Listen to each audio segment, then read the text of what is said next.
చెప్పాం జగన్మోహన్ రెడ్డి గారు వస్తే నీళ్లు వస్తాయని, కానీ ఎక్కువ నీళ్లు ఇస్తున్నాడు వరుణ దేవుడు మనకి. ఇప్పుడు మరి ఏం చేస్తాం, తప్పదు. ఏది ఏమైనా మన గ్రామాల్లో మంచినీళ్లు తాగడానికి ఈరోజు మినరల్ వాటర్ ప్లాంట్ మనం ప్రారంభించుకున్నాం. అయినా మీకు ఇంకోటి చెప్తున్నారమ్మా, వచ్చే సంవత్సరం కేవలం 18 నెలల్లో దాదాపు 2 కోట్లు ఖర్చు పెట్టి గొట్టిముక్కల సమాధానపేట ఏదైతే ట్యాంకు మీరు అలంకారంగా చూస్తున్నారో ట్యాంకు కనపడడానికే కానీ పనికి రావట్లేదు.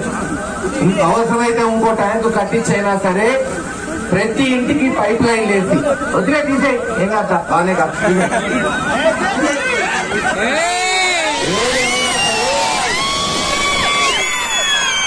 గ్రామంలోని ప్రతి ఇంటికి అందరికీ ఒక కళ ఉంటుంది.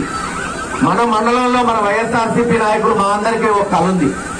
మా ఆడపడుచులు ఇంటి బయటకు వచ్చి నీళ్లు పట్టుకోకూడదు, గ్రామంలో ఇంటి లోపల నీళ్లు సంవత్సరాలు. ఈరోజు గురుగాల మండలం అన్ని ఊర్లు, అన్ని మండలాలు, అన్ని గ్రామాలు ఒకేసారి చేయవు కనుక మొట్టమొదట గురుజాల మండలాన్ని ఎంచుకుంటాం. దాంట్లో కూడా గొట్టిముక్కల సమాధానం పెడతాము, మొదలు పెడతాం. ప్రతి ఇంటికి మంచినీళ్ళు ఇస్తాం, ప్రతి ఆధార్ని సురేంట్ చేస్తాం. వచ్చే 2 సంవత్సరాలు నేను చెప్పేది వచ్చే 20 సంవత్సరాలు 30 సంవత్సరాలు కాదు, నవరత్నాలతో పాటు ఒక ఉన్నతమైన గ్రామంగా దీన్ని తీర్చిదిద్దుకుంటాం. తప్పకుండా మరొకసారి వచ్చి అందరితో ఈ నీళ్లు తిరిగి ఆ నీళ్ల పథకాన్ని ప్రారంభిస్తారని తెలియజేసుకుంటూ సెలవు తీసుకుంటాం జరిగింది. ఎంత ప్రాధాన్యత ఇస్తున్నామో గురజాల మండలానికి మరొకసారి ఇది రుజువు అవుతుంది. గుంటూరు జిల్లాకి 57 మండలాలున్న గుంటూరు జిల్లాకి 400 కోట్లు అంటే 57 మండలాలకు ఒక్కొక్క మండలానికి 7 కోట్లే రావాలి.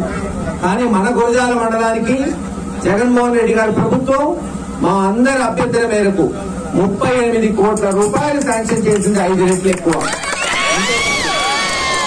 మన గొట్టిముక్కల సమాధానపేట గ్రామాలకు కలిపి దాదాపు 3 కోట్ల రూపాయలతో వచ్చే 2 ఏళ్లలో ప్రతి ఇంటికి మంచినీళ్లు వాళ్ళ ఇంటి గడప లోపల పైప్ లైన్ వేసి మన ఆడపడుచులు ఇళ్లలోనే పట్టుకునేటట్టు చేస్తాం.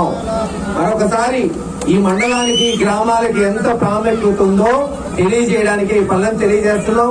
ఇప్పుడే మన గ్రామస్తులు చెప్పినట్టు లిఫ్ట్ ఇరిగేషన్ కూడా త్వరగా మీరు ఎస్టిమేట్ చేయించండి. అది ఎంత ఖర్చైనా సరే ప్రభుత్వం భరించి ఆ లిఫ్ట్ ఇరిగేషన్ శాంక్షన్ చేసేటట్టు చేస్తామని తెలియజేస్తున్నాం.